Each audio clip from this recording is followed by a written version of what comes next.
right, you guys, so today's gonna be a fun day. I'm gonna make my mama macaroni and cheese. Nice, good old southern style macaroni and cheese.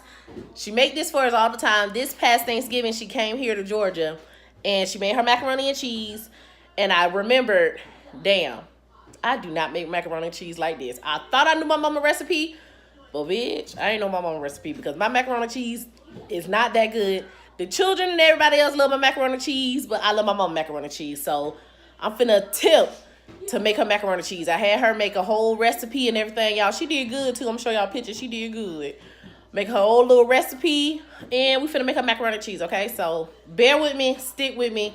Let's see how this goes. Guys, this is what you're gonna need. You're gonna need your elbow noodles, all-purpose flour, some milk, eggs. This right here is ground mustard, ground white powder, butter, salt, cheese, sharp cheddar, mozzarella cheese, sour cream.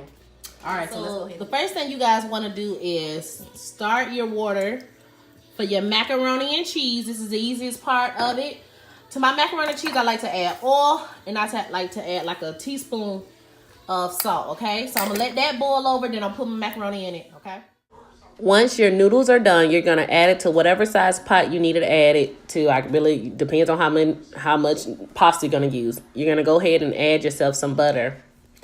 And with your butter, you want to just get it fully incorporated. It's gonna melt due to the noodles being hot. So you're just gonna get that fully incorporated in it. Then once that get done, you're gonna go ahead and add your sour cream to the noodles as well. People like, oh, you add sour cream? Yas, bet. We add sour cream. This is a good old southern style. Then we're going to add just a little bit of milk to it just to get it nice and moist. You know, we like it nice and moist. Hunted, it's southern style macaroni and cheese. And you're just going to get that all stirred in. It's going to look a little funny now. They're going to be like, it's too much sour cream. I like sour cream. If you don't like sour cream, that's your business. But this macaroni and cheese is on freaking point. So I'm just going to keep stirring that over with your spoon. Then you're going to go ahead and take your egg. What I like to do is I like to just mix my egg up a little bit just so it can, get really fully incorporated in it. And I just add it to my noodles as well.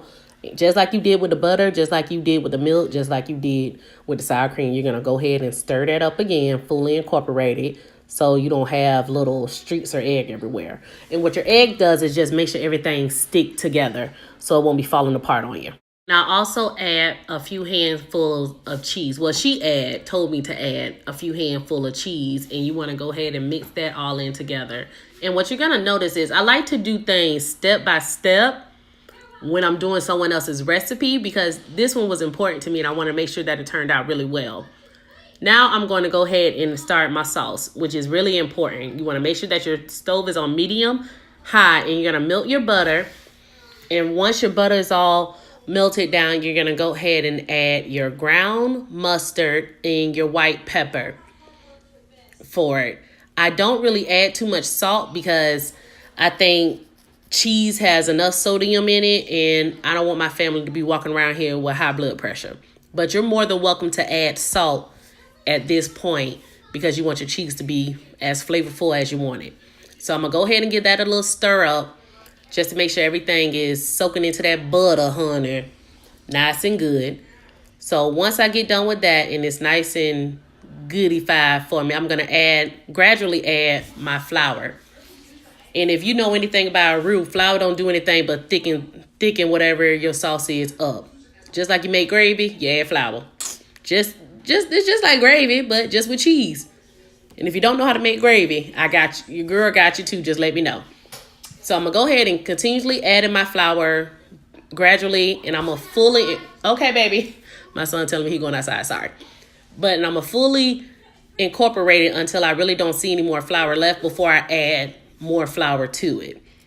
And I'm going to just do that. And I'll start with the next step. The next step, which is you want to add your milk. I only start out with a little bit of milk just so I can go ahead and make sure that there's not chunks of flour in it. And one thing what I did before I added the milk, I let it cook for like less than a minute, just so that flour taste can get out of it. So once that milk is fully incorporated and I don't see too many chunks into it, I just go ahead and add the rest of my milk. I'm gonna let this come to a boil for about 1 minute, and in during that process, the milk is going to thicken up because you have your flour and stuff. So this is how it look when it thickens up, and it thickens up pretty well, as you guys can see.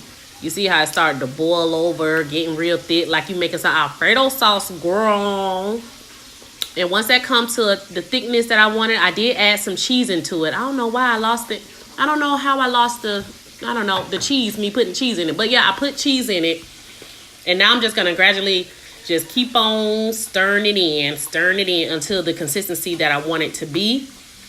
With this, I do a little bit at a time because you can always add more. But once you put too much in, you can never take it away.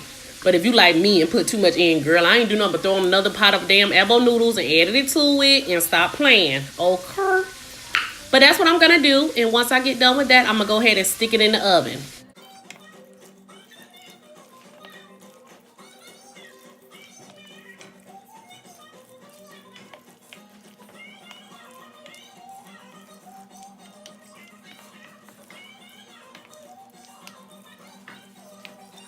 Now I got it all nice and smooth. I'm about to start it off with my cheeses. You can use whatever type of cheese you want, but we finna go old school. My mama had 4 kids, so her and my daddy wasn't rich, so we do simple mozzarella and sharp cheddar. So I'm gonna stick with the classics. I put my mozzarella cheese on first because duh, sharp cheddar gotta go on last. Y'all, excuse me, I'm frying fish in the back, so if you want to know how to fry some good fish, girl, let me know in the comments. But once you get done with that, you're going to add your cheddar cheese on it, as much or as little as you want. It is your kitchen. It is your world. You are, when I tell you, you are the president of your house. So this is your kitchen. Do what the hell you want to do, okay? And once you get done with that, you're just going to put it into the oven. And I'm just sprinkling on as much cheese as I want it to be. We some cheesy people, so we like a lot of cheese. And once I get in the oven, I'm going to put it on 350 degrees in the middle rack. And here it is. This is how it is straight out of the oven, you guys. It's so nice and cheesy and pretty. Let me dip on into... Girl, oh, honey. Girl, bitch, Lord, yes. And it was good. It was gone within 30 minutes, y'all.